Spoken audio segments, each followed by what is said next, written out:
Hello and welcome to the Safety Goals podcast with Justin Torres and Charlie One, presented by Injury. This is episode 2 with our special guest, Cindy Chang. Justin, today we have a treat for everybody. Cindy Chang is an accomplished medical professional in the field of athletics and sports. She spent a good amount of time being the team doc at University of Cal Berkeley, as well as with the Olympic national team and Paralympic national teams in London. But she is more than that to a lot of people. I think she's a leader in the space. She's looked to and respected as being a vocal advocate for sports safety, namely sudden cardiac arrest, and a number of different initiatives that she's been involved with. There's just so much to talk about, and this episode with Cindy, I think, is going to be impactful for a lot of folks who believe in sports safety, who believe in taking better care of athletes. I think it's going to resonate with a bunch of folks. So really excited to have this conversation today. I completely agree, Charlie. You know, Cindy Chang is a woman who truly is able to break barriers in the world of sports. She's done so much impeccable and important work, both, like you said, at UC Berkeley and in the NWSL, which is the National Women's Soccer League. And she's just starting there, but I know she's going to do tremendous things. So without further ado, let's get into the show. Okay, so we are here with Cindy Chang of the NWSL. I just wanted to say it's a complete honor to have you on the Safety Goals podcast today. You have a really, really great history from your time at the Ohio State University, working at UC Berkeley, and even your connection through the NWSL with your daughter who used to play professionally. So, Cindy, I just want you to kind of take us a little bit about your history and show us how you kind of got to where you are today. How did I get where I am today? I would say that it starts with my parents. I know I'm going way back, but I think they instilled in me a sense of hard work, high ethics, kind of doing what's right, standing up for what's right. And from that, I think I pursued then a career in medicine. My medical career was chosen because I was an athlete. As many of us on this call are listening, we have been former athletes, or we are associated with athletes, whether or not it's our kids or our spouses or the network around us. And that really, being an athlete from a young age, instilled in me a sense of teamwork, a sense of achieving a common goal and working together as a team to do that. I've never been involved in individual sports. I think that defines me as characteristically. I'd much rather play a game of hoops or volleyball rather than be on an elliptical, put it that way. And gets harder to do as I enter my older age, is to find others willing to compete and participate with me. But that love of sports drove me into medicine in terms of caring for people after injury and illness, as well as preventing. One of the big aspects of my role as a primary care sports medicine physician has been not only when someone comes in is determining what is your injury, how can we get you better and back to participating in the activity or the recreational activity or competitive activity that you want to return back to, but it's also how do we prevent this from happening again? Because I don't want to see you back again, right? I want to get emails from you. I want to hear about you back there successfully, but I don't want to see you back with the same injury or a different injury. And that led me into my role as a primary care sports medicine physician, because I could spend the time to educate. And as a team doctor being on the field, I could also see, wow, that was a mechanism of injury. How to protect that athlete from having that same injury? What can we do on the field and off the field to make sure that injury doesn't happen again? Justin, I just realized I jumped from medical school to what I do now, and there's a lot of years in between. So ask follow-ups. Yeah, well, I mean, I think one of the good things is there is a lot of in between, and in that in between was actually UC Berkeley, and that's something I really want to touch on. And you were the first female head team physician that they've ever had at that school. So what does that mean to you to be able to break barriers in the world of sports and medicine? I understand that I'm a role model. I was the first female head team physician at University of California, Berkeley, understanding they hadn't had many team physicians before me, right? Dr. Jerry Padmont was one of my predecessors, and he did a great deal in terms of bringing sports medicine to the institution. He's now deceased, but he was an internist, and he was one of the team physicians who worked hand in hand with orthopedic surgeons, because in the past, when people think about team doctors, they think about orthopedic surgeons, and orthopedic surgeons are great. They're wonderful colleagues of mine, but they really focus on the musculoskeletal system and on surgery, whereas the field of primary care sports medicine, which is still in its infancy. I mean, the field was, kind of developed in 1992 with the society, the American Medical Society for Sports Medicine. And it grew from 20 founders really to what it is now, to over 3,000 members. And we provide care for the entirety of the athlete, all medical issues and musculoskeletal issues, from concussions all the way to skin conditions, all the way to torn ACL. We can diagnose it, manage it, and then we appropriately refer if someone needs surgery. If someone has a heart condition, we evaluate, assess it, and then as needed, we refer to a cardiologist, for example.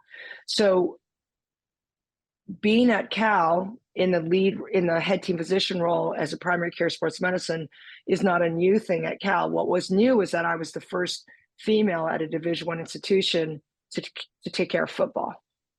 And being a younger, in my 30s, head team physician, female and Asian, I think is a lot to throw at not only players, but mainly the coaches at that time.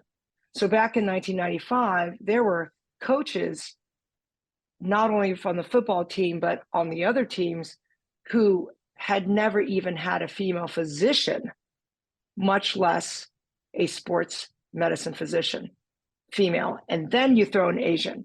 So there's no question that it was a challenge for people. I think the players really responded well to them, right? Because most of our players have mothers.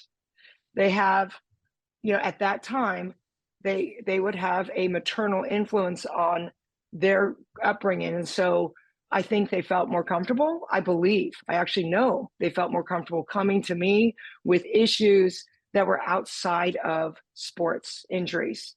So issues with relationships, issues with their role on the team, even private medical issues that I don't think they would have brought up to a male physician or male orthopedic surgeon, whatever. I mean, regardless, I don't want to pigeonhole people into roles, because everyone has their own skill set and diversity. But I feel like being in that role gave me more of that ability to have players, men and women, reach out to me at the college level.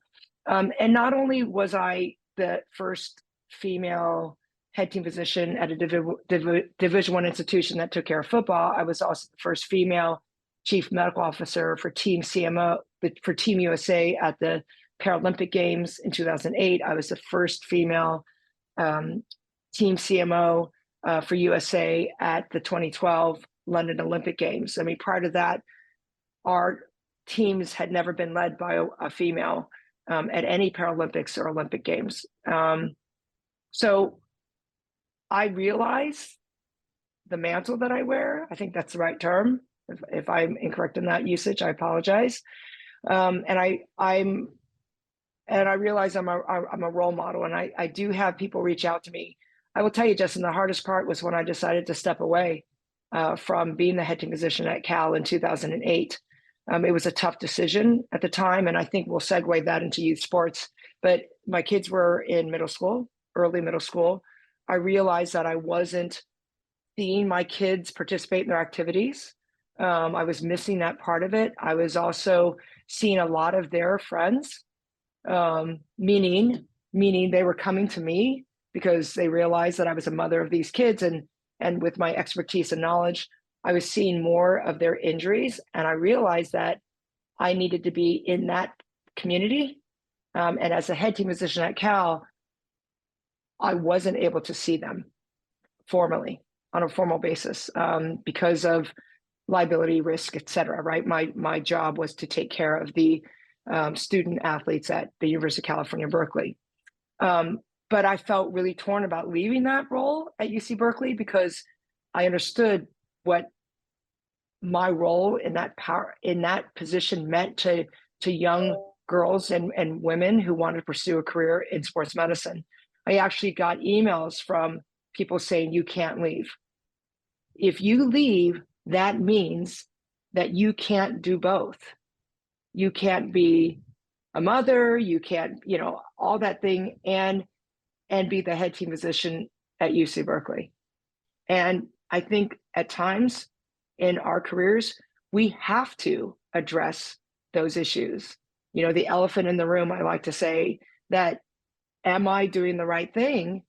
And can I have all these roles? And there's going to be times we can't be super moms, super dads. We can't be that. And a little thing is I remember my daughter's birthday is right around Halloween, and it's football season.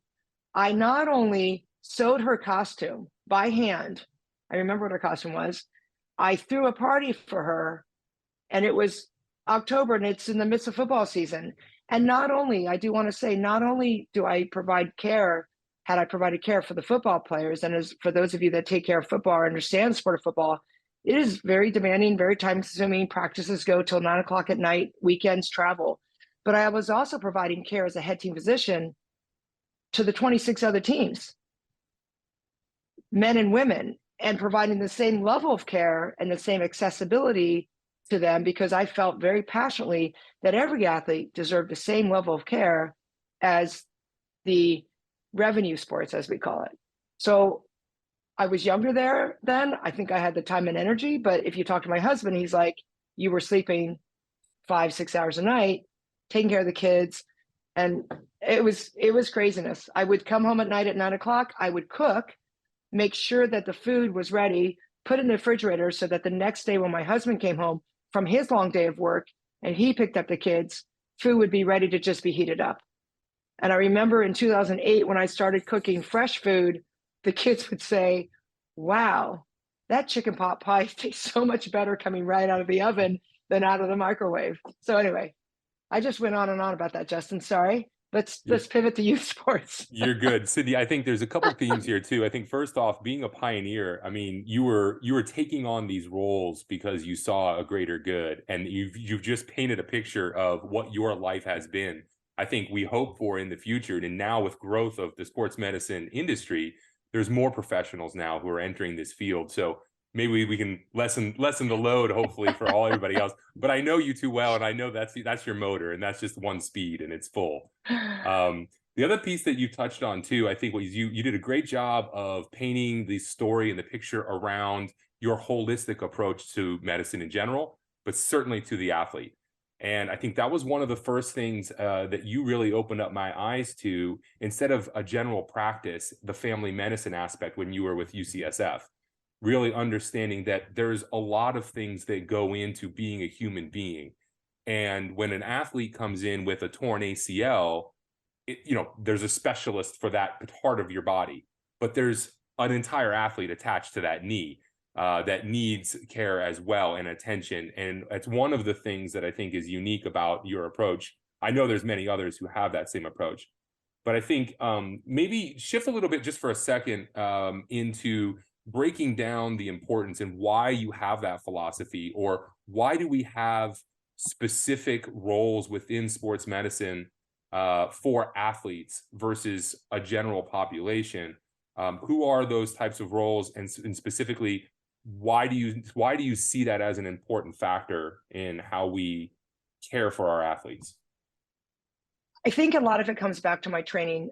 First and foremost, I was trained as a family physician. I did my residency in family medicine, and only after that did I then pursue a fellowship in sports medicine, and which is additional training. And as a family physician, and as any primary care physician, their training as a primary care physician is holistic model. It is not only dealing with the illness or injury, but it's also realizing the impact of, are they going to be able to take their medication? Do they have the abilities to get that medication? And if they take that medication, is how much of this illness or injury has an impact on their ability to work, on their relationships with their family, et cetera, et cetera. So that is in a whole construct of primary care medicine. So from a perspective of sports medicine, even in the obsession during the inception of my career at The Ohio State University. I like, Justin, how you threw in the, because that is how you say that word, The Ohio State University. Yeah. As a assistant professor there, and developing, with the residents and being a team physician at Ohio State, that's kind of how my role grew, my understanding grew of the best model for care of the athletes. And during that time period is where I worked very closely with athletic trainers. At the high school level, I covered Division III school and Division I Ohio State.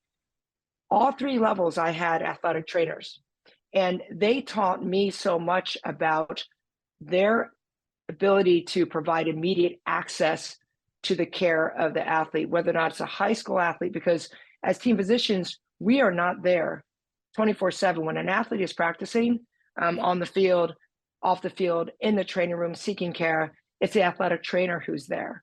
And thankfully, where I was in Columbus, Ohio at the time, I did have an athletic trainer at all level of care that I provided. That's not to say that, that's not the same for everyone here who's listening on this call. Across the country, there's 1 out of 3 high schools do not have an athletic trainer available to them. And that's even part-time. They have no athletic trainer.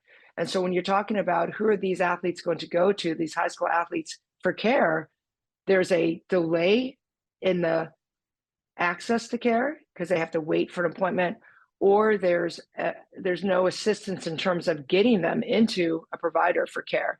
So their ability to return back to their sport is really adversely impacted because they don't have that direct point of contact.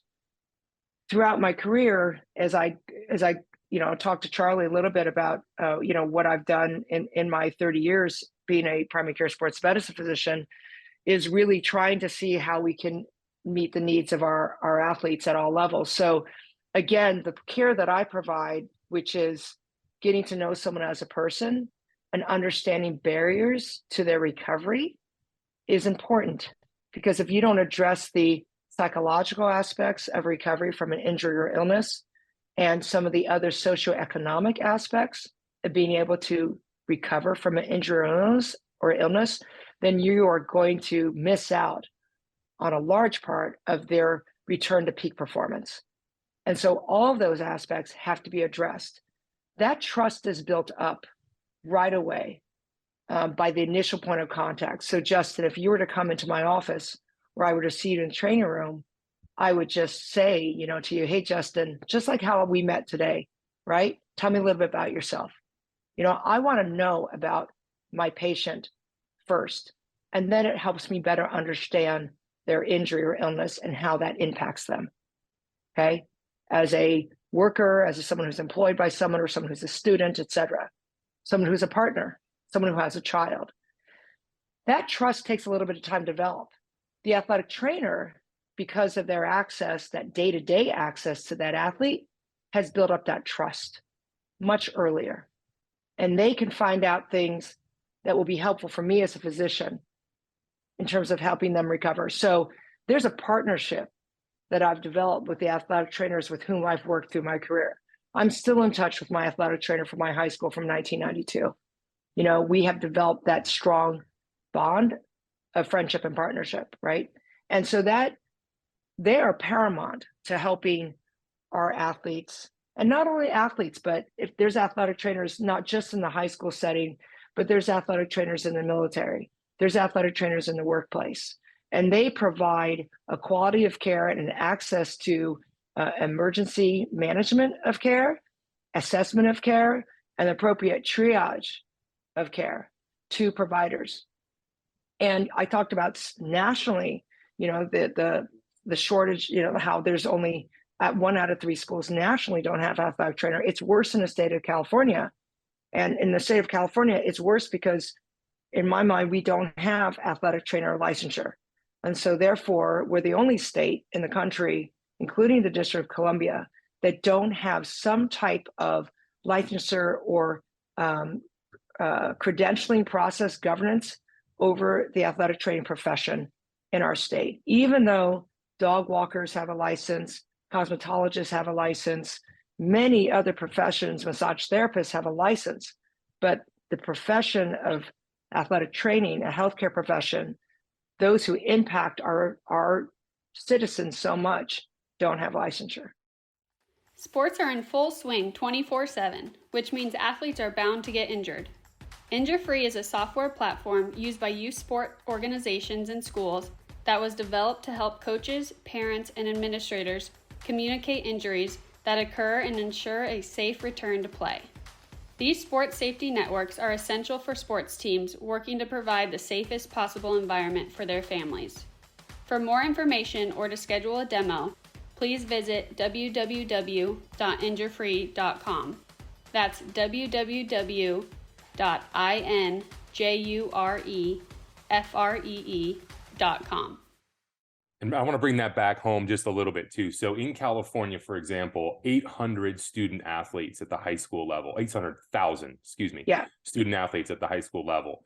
And what we've heard is that about half of them don't have access. So we've got about, 500,000 kids, give or take, that do not have this level of access to this dedicated healthcare professional for athletes specifically.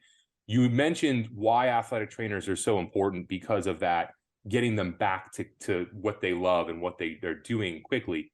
But what else? I mean, what are some of those other issues?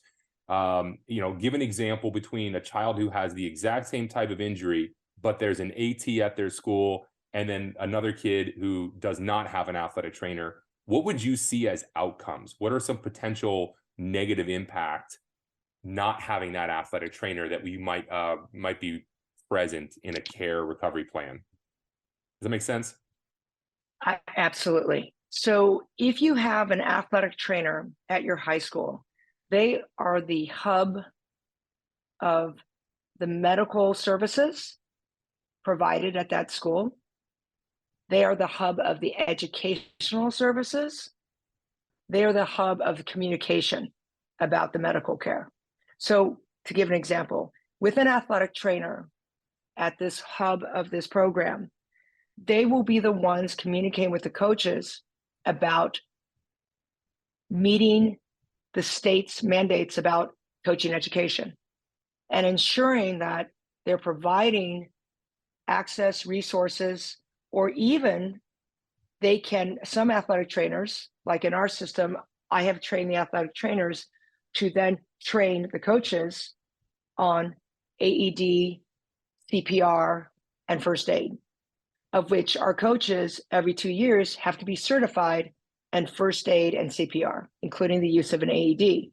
So that athletic trainer will help the athletic director track the compliance with that education. In the state of California, we also have legislation that says that coaches need to take every 2 years a course on sudden cardiac arrest, recognition, signs and symptoms, etc. Also, heat illness, also concussion. So coaches have a great deal to do with that, and our athletic trainers can provide that resource and help provide the education surrounding those issues. In terms of communication, one important thing is the emergency action plan. For those of you not familiar with that, and you've watched sports, you can, again, if you've heard, I think you've had to be in a cocoon if you haven't heard what happened in the NFL with Damar Hamlin, because it became very much present everywhere. And he credited his athletic trainer with saving his life. And he is a football player on the Buffalo Bills on national TV. He basically received a blow to his chest from a tackle. A helmet hit his chest, and he collapsed. And essentially, an AED, prompt recognition and use of an AED saved his life. Now, we know that there are multiples of healthcare professionals on the sideline at an NFL game, less so at a high school football game or lacrosse game or soccer game or on the basketball court.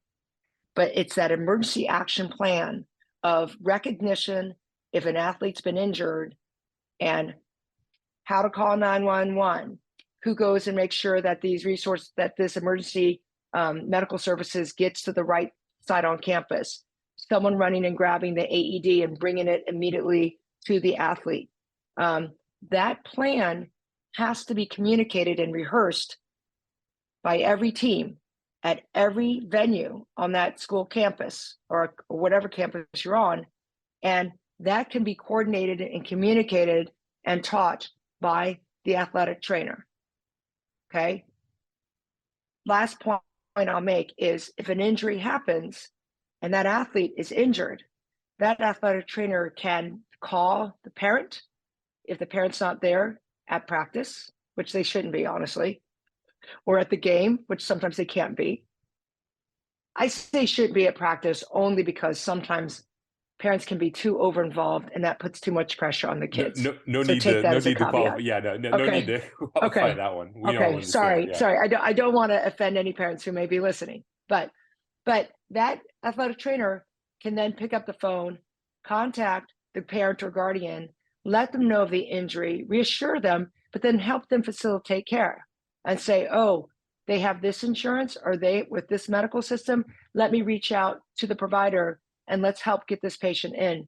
Let me call ahead to the emergency room or urgent care and let them know about the situation and why we're sending your son or daughter, over.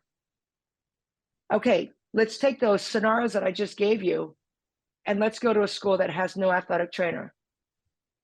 Yeah, I mean, it's the athletic director, right? It's a head coach, it's whoever. It's whoever. And you add these responsibilities, which are clearly medical based, and you add these responsibilities onto the shoulders of an athletic director or a coach who the coach may be very, again, we know of coaches that just run in after work and then this is their other job, right? And so you're adding the responsibilities and they don't get paid appropriately. They're doing this out of passion, out of desire to help grow our young kids, right? And help them pursue a passion. But that's unfair for us to ask them to do this because they are not trained to do it. They don't have the resources to do it. There could be adverse consequences if they try to do this. And it just leaves our athletes in a void. Whereas if you fill that with an athletic trainer, all of these issues can be handled smoothly and save time before they're being seen. They can, honestly, if they're not appropriately assessed, that athlete could feel like they can play. The coach doesn't have the medical training to really clearly be able to evaluate that. And they may say, well, let's try and see. That athlete may incur further injury, and that just drives up healthcare costs. Right. With an additional injury. And oh my God, if it's a concussion, think about the tragic consequences that can occur if a concussion isn't recognized and the athlete continues to participate and gets another blow to their head. And we've heard of some of these devastating consequences that can occur. Yeah, lots of catastrophic issues. And I think, when we talk about emergency action plans or that initial emergency response, first responders having an EMT on site sometimes can help in those. Obviously, they're like you're saying, better than having a coach or somebody else have to deal with in those emergency situations. But I think I'm going to bring it back to your point of the athletic trainer and the relationship that they build with the athletes and how important that is. I remember in college, I used to live in the athletic training room. I'd be so beat up on Sundays after a football game. I'd walk down, I'd somehow make it there. And then they just plug me into some cryo boot or something and turn out the lights. And, I'd be hanging down there. And Sam Crowder was our head athletic trainer. He's still there. Shout out to Sam. And I remember we just, when I was a sophomore and not playing a ton, I'd be going through all of the universities and schools in the country and their mascots, trying to stump each other on, but that's the relationship that you build and you get to know somebody. And with that, and during the injury recovery process, athletes are also very susceptible to mental health issues. They're removed from the team, right? They're not doing what they love. Sometimes they don't see the light in the end of the tunnel. And that's when those relationships are so very important. And it is that holistic approach to athlete care. But I've got to bring this back and say, play devil's advocate a bit here. Why can't somebody who's not certified in athletic training also fill that role? What does that certification mean? And in California, we don't have licensure for these athletic trainers out of every other state and the District of Columbia in our country, which is bananas. But why is it that certification in athletic training is so important? What does that mean specifically? And why should parents be asking the question, does our athletic trainer have their BOC and their licensure? So thank you, Charlie. I'm going to age myself and say when I was in high school, we did not have an athletic trainer. And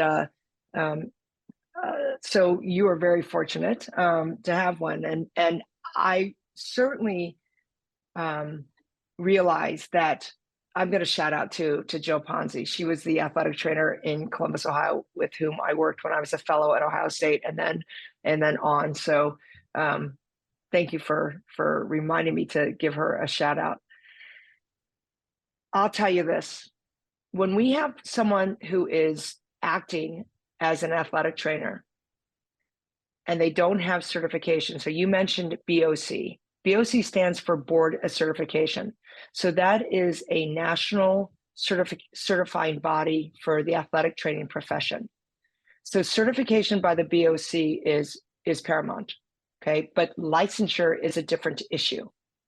So licensure as an athletic trainer is again what Charlie, you mentioned we don't have in California. And the issue is this: someone can come in to the state of California and apply for a job as an athletic trainer. And if an organization, let's say it's in high school, sees that application and says, oh, they're coming from, I'll just say Ohio. They're coming from the state of Ohio, and they've had this experience at this high school for 12 years, and they're moving to the Bay Area now, right? And they're moving to the Bay Area, and we need this, and they've had a lot of experience. Let's hire this person.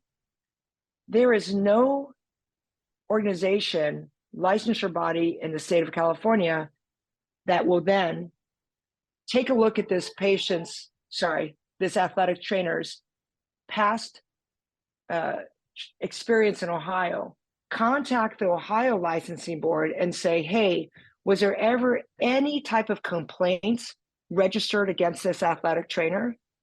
Did this athletic trainer practice to the standard of care, as denoted by the BOC and our state of Ohio? And are there anything outstanding that we should be worried about before we license this individual in the state of California? Because if there's any warnings, if this person was a sexual predator, if this person practiced outside of their scope of practice, right? Try to do something that in their profession they shouldn't be doing, then the licensing boards would talk to each other, and California would not grant this athletic trainer a license, and therefore this high school would not hire them, right? Because they can't be licensed in the state of California. Because we don't have this licensure body in the state of California, then we've removed this regulatory agency, and this athletic trainer coming in from another state can practice without their high school knowing what's going on. Now, this high school, if they had the wherewithal, could say, well, I'll try to contact the licensing body and try to look up things. But again, most of the time, there's not an awareness of that. Right. Okay. So not only, now I focus on the sexual predator, right? We should be concerned about that. We should absolutely concerned about anyone that's working with our young athletes having had that type of background, okay, history. But let's talk about some other things. We could have someone come in and be an athletic trainer who doesn't have the training. So when we talk about athletic training profession, we're talking about not only having the requisite education, and this is a college educated and now master's degree educated healthcare profession, but also hours. You hear about hours. They have to spend the requisite number of hours working with athletes, being on the sideline, assessing acute injuries, rehabilitation, return to play, communication with the rest of the medical team. And when we talk about assessment of injuries, then we're also talking about follow-up care, and that is also learning about the psychosocial health of the athletes. All of this is didactic curriculum that they get. And if you think about the nuts and bolts of their training from A to Z, Other people coming in and saying they're athletic trainer, but they haven't had that training. For example, I'll just say a chiropractor or an EMT, right? Or a medical assistant. Any of them coming in and saying that they are medically trained as an athletic trainer, they certainly have not had the breadth and depth of the education and experience that a certified athletic trainer has. Also, there are athletic trainers who have let their certification lapse, right? They've trained in athletic training over the years. They've gotten their degree, they've gotten their education, but they no longer are certified. What that means is that they don't continue their continuing education. They don't continue to pursue excellence in their field. And all healthcare professionals have to have continuing education, learning opportunities so that we stay on top of the latest. Yeah, it's science. It's a science-based field, and that changes every day, yes. right? So you have to. Right. So if they're no longer certified by the BOC, that means that they're not having to get their their current continuing education. They're no longer accredited, certified by the BOC. They also wouldn't qualify to have a license in the state because they're not staying up to date with it. And licensure also has this credentialing hours. So because I'm licensed in the state of California, I need to meet certain requirements to be licensed as a physician in the state of California. Right. I love the psychosocial health. That's a term I've never heard before, but I love that. That's a great. It's actually, yeah. So actually, it's biopsychosocial health. Biopsychosocial. That's great. So bio is the biological. It's a physiological injury or illness, but then the social aspect is everything that's involved in why did that injury happen, and how can we get that injury better? But what psychological aspects? Biopsychosocial. Right. So bio is the physical, psycho is the psychological aspects of affecting recovery. So not only how did the injury occur, but then the recovery and the return to play, and then social, the social determinants of healthcare, which are huge, right? Did they not have the right shoes because they couldn't afford the right shoes on the basketball court when this ankle injury happened? Right. And then do they have the do they have the medical network to help them in their getting an x-ray, for example? And then again, can they get to school and get the care that they need with an athletic trainer if they have one, but does that because they can't get to the bus on time? Right. This is the social is so huge and people don't understand that. So it's a biopsychosocial model of care and recovery. Not many youth sports administrators began their careers with the dream of negotiating insurance rates. Most have the love and passion for the game and saw it as a way to inspire the next generation of youth athletes. However, nowadays insurance can be the single greatest cost for a youth sports organization. At American Sports Insurance Services, we've done the work for you and created the single most comprehensive youth sports insurance program on the market.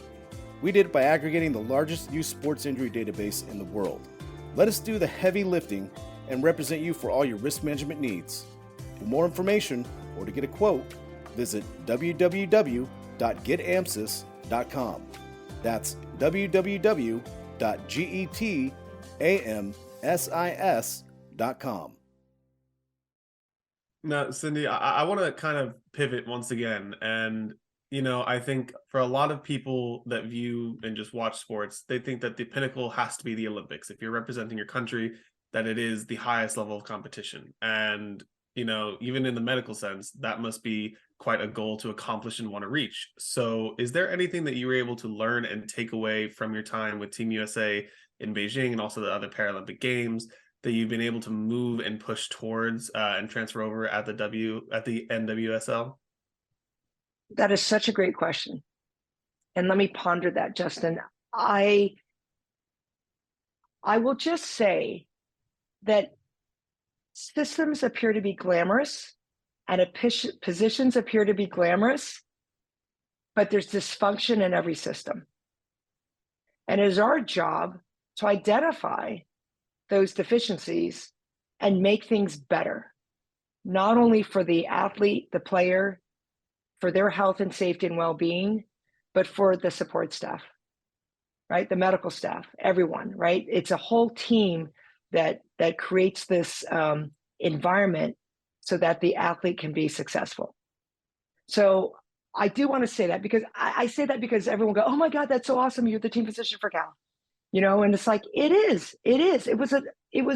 I loved it. Passion, the players, I'm still in contact with my athletes from decades past.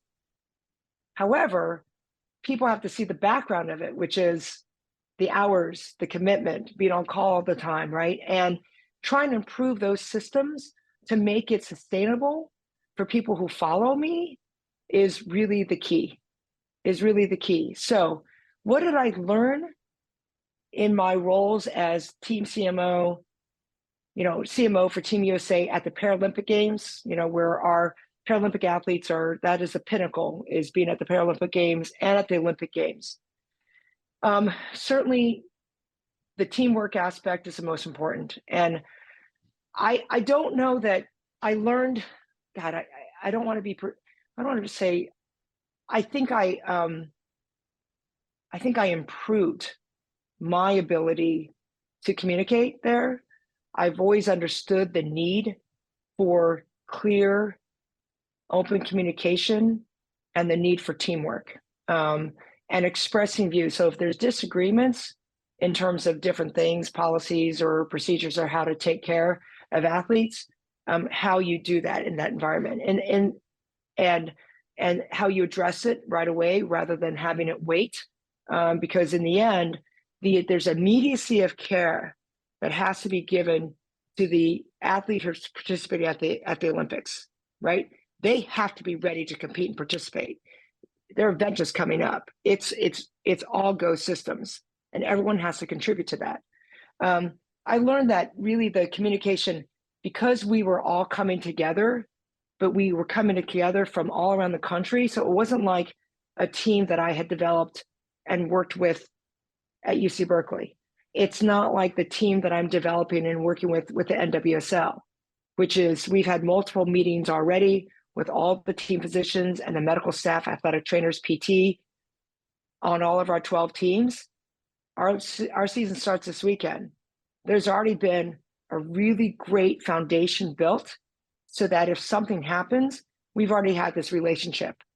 Not as, I don't know who you are, but boom, and things escalate because you don't know each other as a person.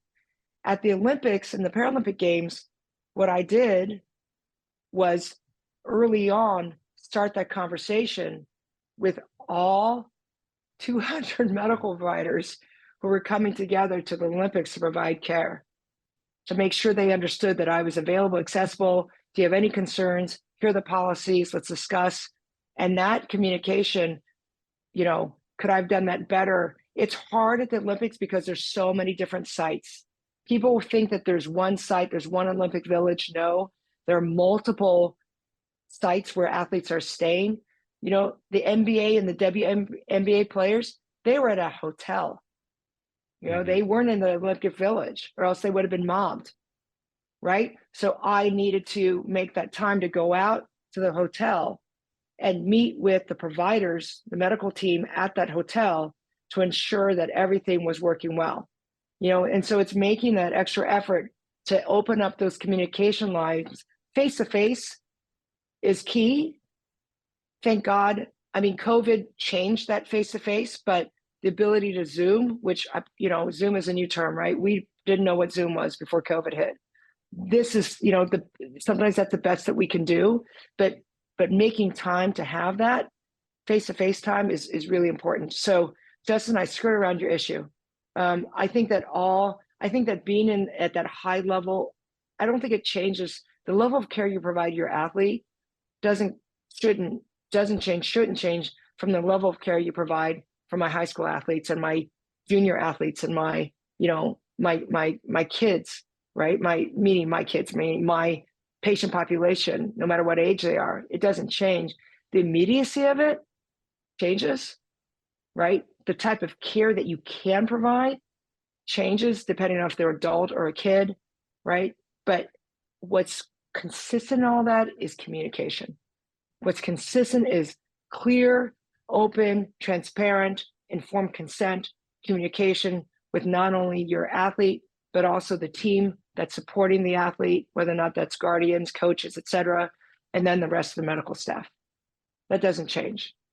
It's interesting. We've had a good conversation with Skip Gilbert, who's the CEO for USU Soccer. And one aspect about the youth sports world that he brought up was that we need to provide a template, a way to play youth sports out of a box. It used to be go to the field, play and run, but you can still have that experience of organic grassroots type level play, but these issues around risk management or medical safety need to be addressed, and we need that structure. And it's okay if they're, you've got, organic lineup, pick the teams, go play type of environment, but these are the essential pieces that we've learned over time must be in place. And that central coordination and communication, especially at the youth sports level, can be probably just as difficult as in dealing with the Olympic, structure and logistics that you did. Meaning you've got a school nurse, you've got the kid's primary physician, you've got their parents, you've got one coach, you've got another coach. And there's so many people in the lives of a youth athlete that we don't think about that need to be communicated with and all on the same page, because if they slip through one of those cracks and there's a suspected concussion and they get back out there, right? Those are those moments that we've learned can be catastrophic for kids. So it seems like that the worlds that you've lived in and that you participated at these highest levels also still apply those skill sets around communication and coordination of care at every level.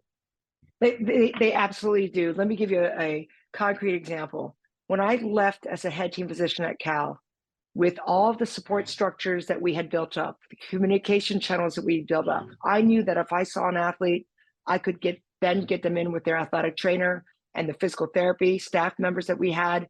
Their injury would be taken care of. We had mental health there, right, to support them. We had strength conditioning staff to help them get stronger again. So the return to participation and then play was gradual, stepwise. I knew it was handled. I left. I stepped away from that role in 2008, and I started working, a lot more with youth athletes. And I realized they don't have that support structure. Right. It was a much harder job for me as their physician because they didn't have that athletic trainer at that high school or at that youth sports level. And so I was giving them the instructions. It was so much of a longer visit for me. I was picking up the phone and contacting the coach at the high school, for example, if need be, because I didn't have an athletic trainer be that communication portal for me. And I didn't have the athletic trainer helping them with their recovery in terms of how often do you ice, elevate, how are we going to wean you out of the walking boot or the ankle brace? How do you know you're ready to return back to activity? I didn't have that person. I had to do it. And that's as a physician seeing this patient back maybe in 3 weeks or two, I didn't have the day-to-day contact with them. And so that was really challenging. So when you talk about Charlie, yes, a lot of things can fall through the holes because you don't have the support structure with our youth athletes, right? And I would say that is so key. I was providing the mental health piece of it too. Mm-hmm. And I realized that, yes, we don't have the resources at the youth sports level that we have at the college level at times, right? Depending on the level of college competition. But what can we do? What are things we can do? And there are things that we can do to ensure that we build that structure around that youth athlete so that all these issues are addressed with them. And I will say that the parent is growing as well in their role. By the time you have an athlete that's at that college level, the parent has matured into their role as a parent and supporter, and their kid is now off at school, right? They're gone, they're in the college level. They realize that they've done that. at the youth level, parents are still trying to navigate what their role is. How do they advocate for their kid in terms of increased playing time, right? Should they? Yeah. How do they advocate for their child if they think that the coach or another parent is verbally abusive? I mean, these are hard things, really hard things, which is why it's not easy, but we have to do this because our kids are shaped by their experiences in athletics, positively and negatively. And if we can eliminate the negative factors, then that will only enhance their growth as a person, as a brother, sister, as a child, as an athlete, etc. And so all of these avenues that we can find, positive coaching, Positive Coaching Alliance, for example, having all of our parents register and take the Safe Sports module, which is free for parents of youth athletes, which is recognizing, kind of predatory behavior that can happen at all levels. Parents, other parents, coaches, medical staff, we all have examples of that, right? Making sure that our coaches at the youth level have the requisite medical training to recognize a concussion, to recognize when there's a heat illness situation happening. And certainly at the highest level really is trying to get more athletic trainers involved even at the youth club level. If you had an athletic trainer at the youth club level on your board of directors or hired to oversee the medical care and training, the training of the coaches and the education of the coaches and making sure best practices were there at every soccer event, that would go a long way in terms of protecting the health and safety of our youth athletes. Sports medicine advisory committees are something we see at the high school level and at CIF here in California, the National Federation of High Schools. At the national level, you sit on those boards, you've seen those levels, you're actively involved. I don't know if I've ever seen a sports medicine advisory committee for a youth club or youth sport type of organization. And you wonder why that practice hasn't been transferred, because to your point, such an impactful opportunity to work with athletes. I mean, you've heard how you shared how sports shaped who you are and your decisions and where you are now with your life. And I think most of us that play sports feel that way strongly about them. And it's such an opportunity to create that impact. Why aren't we doing more at the medical level where, quite frankly, we've got about 37 million kids every year playing youth sports, not in high school? Why don't we spend more time and care there, right? I agree. What clubs try to do is they try to get a physician, any physician who's a parent, on their board. And then all the pressure, all the responsibilities go to that person. And I can't even tell you how many neighboring clubs have said, will you join our board? Right. And it's, again, balance, right? Balance of what you can achieve. What I would recommend is that every club look at its budget and how they get money into their program. And they devise a plan of how, everyone's got some financial wizard on their board as well, right? Someone who's an accountant or someone who's in finance who can look at it and go, okay, if we ask every team to pay an additional X amount, will we be able to support hiring an athletic trainer to be part of our club who can help us with implementation of best practices? That'll be an amazing day. It would be, or apply for grants, right? Because right now we ask our parents to pay so much money for cleats, so much money for uniforms, so much money for this. You tag on an additional fee for an athletic trainer to be hired by the club. And I will say, like, my kids have been part of clubs where there definitely are players who, there's a sliding scale in terms of their ability to pay to join this club, right? And there's some people that don't pay anything, and then the people who can pay more, they compensate and they pay more. And essentially, I do think that every parent who has the ability to do so, if given the opportunity, would pay extra money, knowing that this is going towards protecting the health and safety of their kids, knowing that this money is going towards making sure there's an AED at every field, an automated external defibrillator. If you write out what this money is going towards, yes, I do feel like parents would pony up and guardians would pony up this to, if they know exactly what the job description is for this athletic trainer, for this league or club, and what they can provide. It's all about education, right? Kids. Yep. Education. Yeah. Hi, my name is Charlie Wund, and I'm the CEO and founder of the Agency for Student Health Research. When I started the company over a decade ago, I aimed to help reduce injuries within youth sports. Since then, Injure-Free was created as a risk management software platform and has grown to become one of the leading injury reporting platforms used by thousands of athletic organizations and schools nationwide. Our expansive education library and reporting technology provides the tools administrators need to take the pain out of risk management. As a former high school athletic director and youth sports organizer, I understand the regulatory compliance requirements and need for individual accountability. Our goal is to provide a service that does better than checking the box. For more information or to schedule a demo, please visit www.injurefree.com. That's www.injurefree.com. Well, we appreciate it, Cindy. I mean, I think we've touched on a lot of pieces, and it's certainly obvious. And we sit here and we listen and we talk about all of these issues. Your passion for what you do is hard to miss. And I think, any parent listening at this point hopefully understands the importance of the medical community and the care that's being provided for athletes and their athlete. But certainly as a parent would love to have you be on our soccer board and make sure that my kids had that proper oversight. We like to wrap up our podcast with questions for our guests that are, big forward thinking type topics.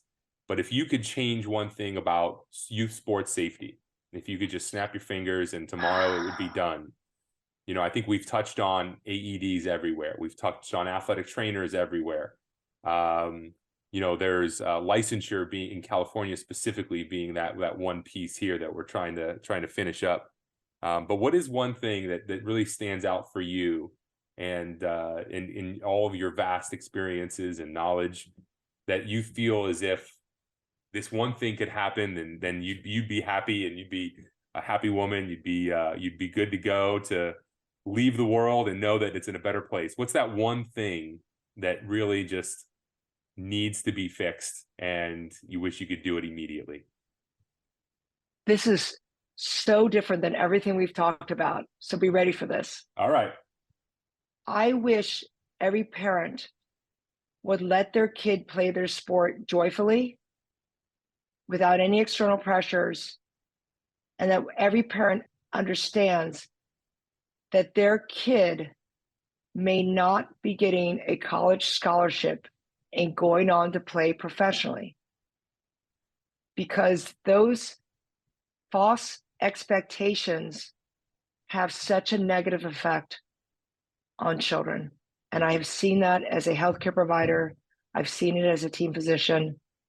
Have the realization that, why is your child playing that sport? What is the purpose of athletic activity? It's for health and wellness and developing team and a sense of self. And if that end goal ends up being where they want to pursue it in college and beyond, let that be their goal, and support it. But your goal there is to support them and to help them reach their decision. And that's what I would say. Let them play a lot of sports too. I would just say data has showed that diversification of sports when they're younger creates a better athlete rather than singular focus. It also decreases the risk of severe injuries and injuries that take a longer time to recover if they don't specialize in just one sport, and create more free play, not just organized play. Holistic. Again. Oh my God, I just went on about that. That's good. I just went on. Sorry about that all. No, it's terrific. Again, it brings it back. It's the holistic, it's the whole athlete, it's the multi-dimensional approach. And always thinking broadly, always expanding our thoughts about, we're not just talking about one myopic thing. It's part of a bigger picture and it's all interconnected. Can't appreciate that perspective any more than we do. It's amazing that what you've done with your career. And we appreciate the impact you make in the communities. We appreciate the impact you make in our lives as individuals. Your legacy continues on, and we're excited to watch opening day for the NWSL. San Diego's going to make another run this year. Well, I appreciate the opportunity. It's been great. And again, thank you for making it seem like, well, this has been so comfortable talking to both of you. And I can't wait to hear the podcast. We would like to thank you all for listening to today's episode of the Safety Goals podcast, presented by Injury-Free. I'm your host, Justin Torres, and a big thanks to our special guest. And also, thanks to my co-host, Charlie Wund. To listen to other episodes of the Safety Goals podcast, check us out on Spotify, Apple Podcasts, YouTube, or wherever you listen to your podcasts.